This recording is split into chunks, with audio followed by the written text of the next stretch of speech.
The moment my sister introduced me at that gala, I understood something very clearly. I was not part of her life in the way people usually think of family. I was an extra detail. Something mentioned quickly. Something you don't focus on for too long. The grand estate in Charleston was glowing that night. Huge stone pillars stood like they had been there for centuries. Soft golden lights spilled from crystal chandeliers above, reflecting off polished marble floors. The driveway outside looked like it belonged to a palace, not a private home. Everything around me whispered the same message. This is not your world.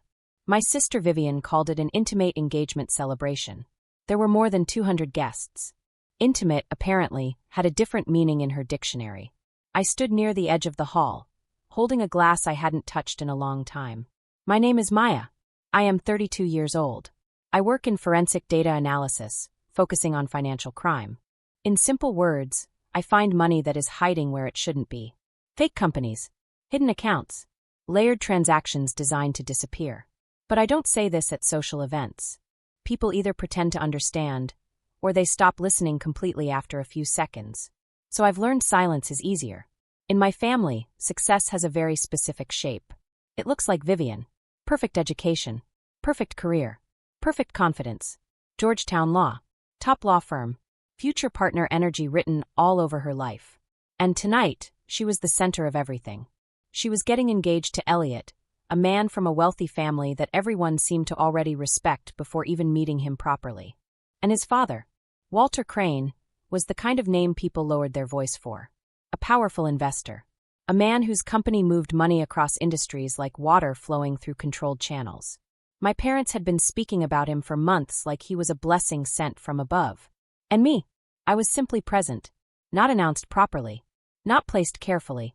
Just inserted into the guest list like a correction someone forgot to remove.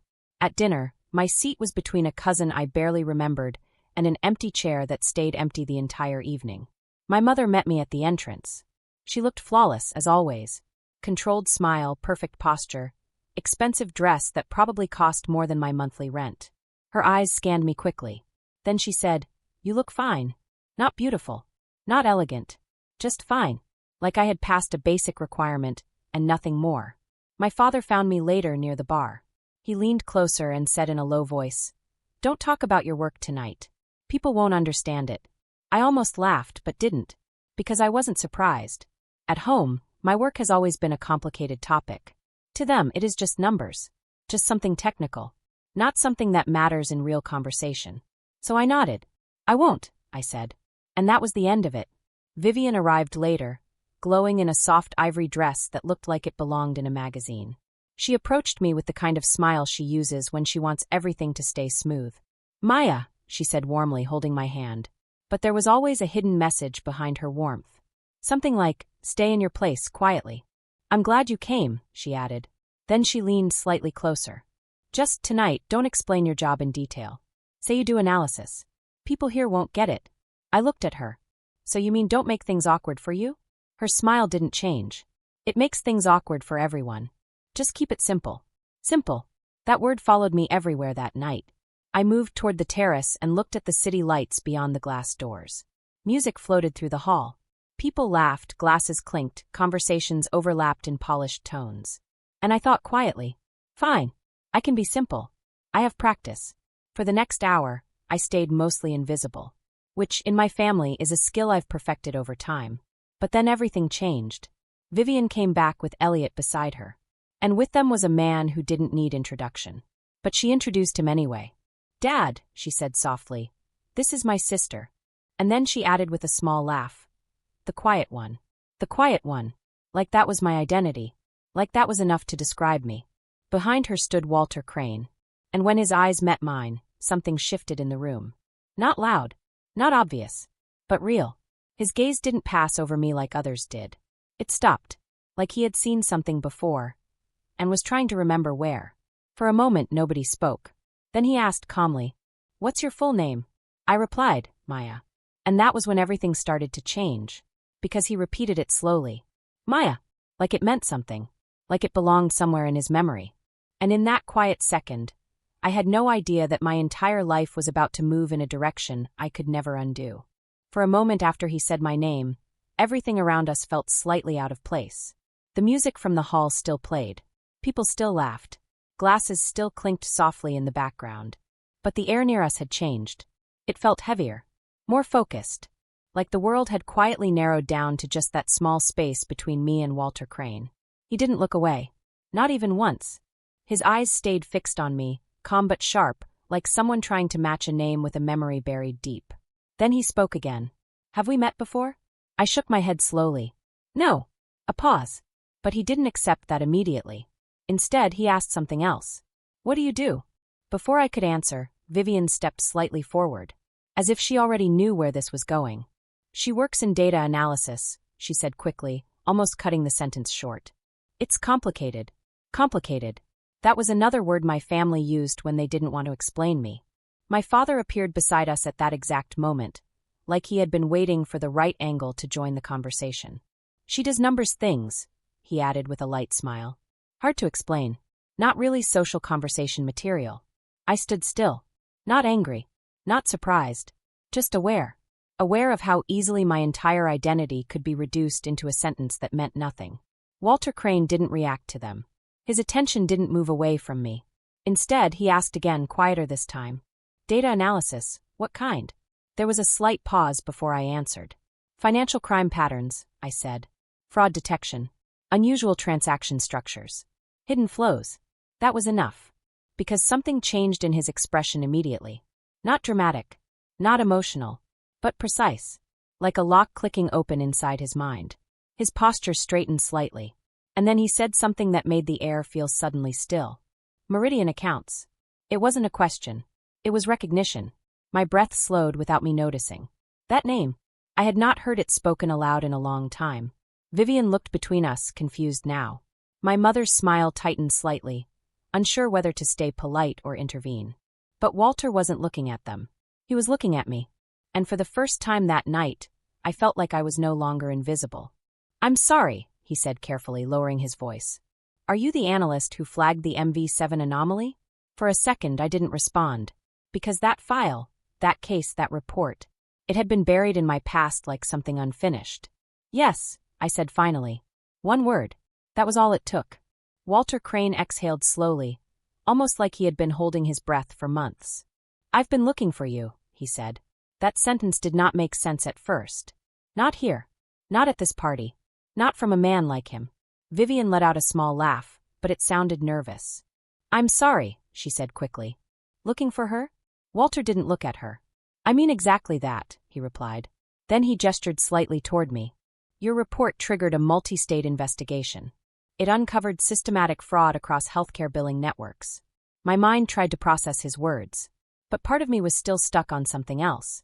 Why would he care about a report I filed years ago, anonymously from a job I left behind? I spoke carefully. It was just a submission. I didn't even know if anyone read it. His expression changed slightly. "This is where you're wrong," he said. Then he leaned forward a little. "It wasn't just read. It was analyzed. Rebuilt. Verified. Expanded." He paused. "And it changed everything." The words didn't land immediately. But when they didn't feel real. My father shifted slightly beside me. My mother stopped smiling. Vivian looked uncertain now.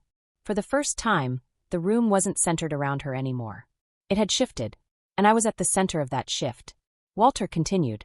The scheme had been running for over a decade, hidden inside legitimate healthcare processing systems. Small deductions. Invisible patterns.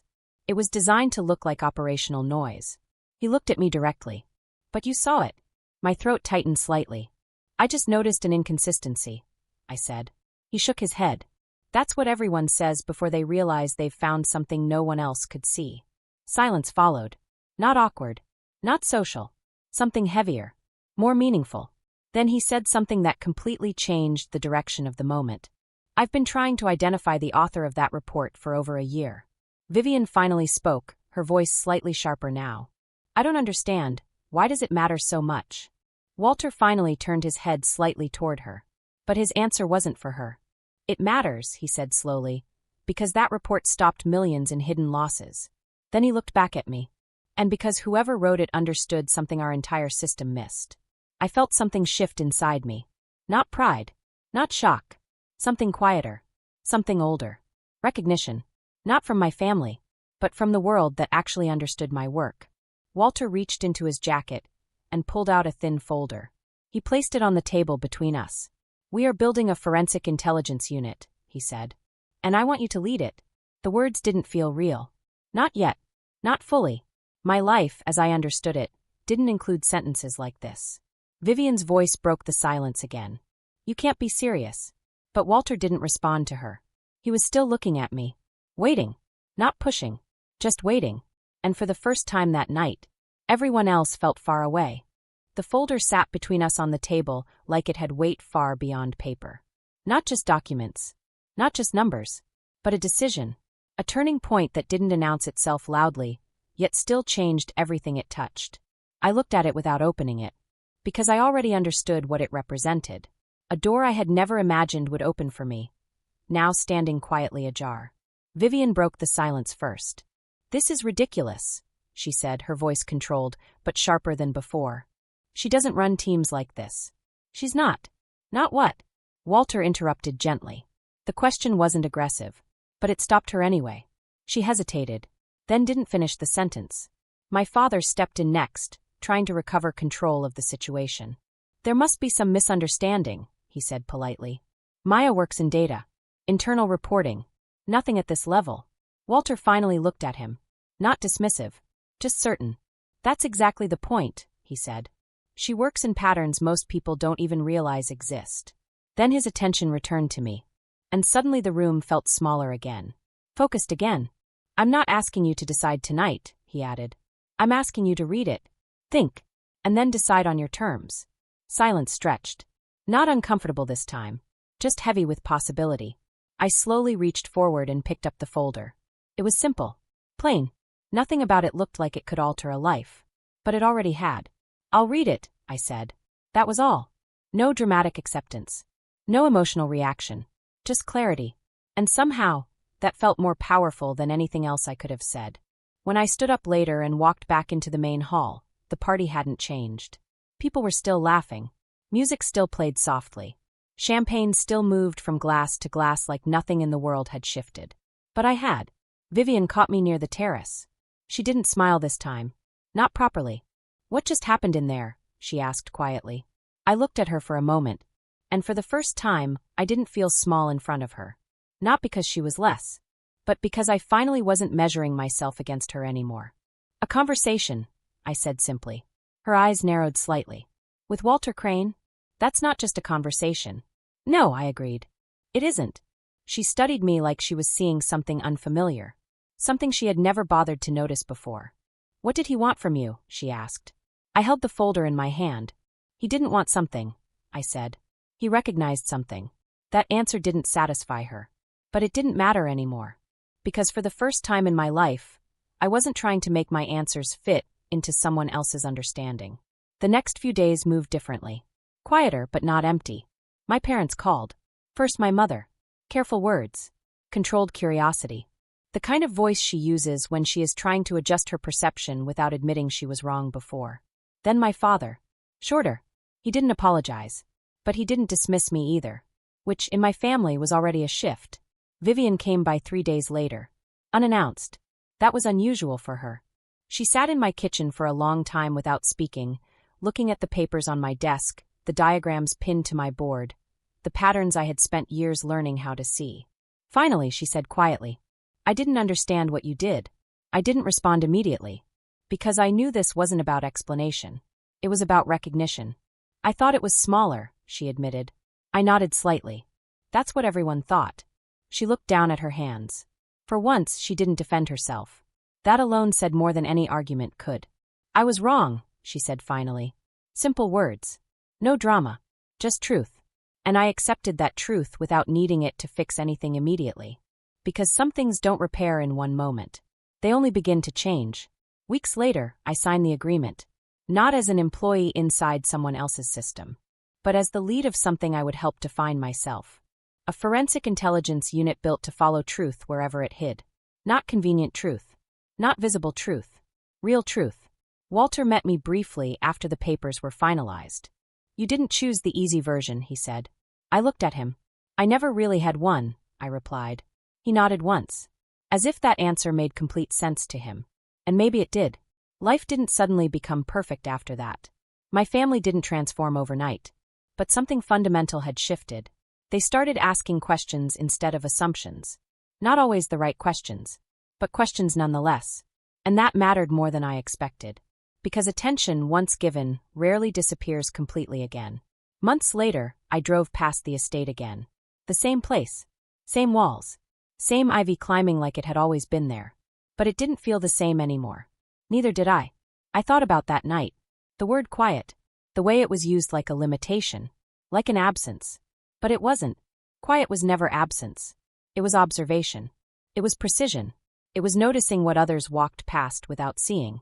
And in my world, that was everything. Not everyone understood me. Not everyone needed to. But somewhere along the way, I had stopped needing permission to exist fully in my own story. And that, more than any offer, more than any recognition, was the real change. Because truth doesn't need noise. It only needs clarity. And once it is seen clearly enough, it doesn't stay hidden anymore.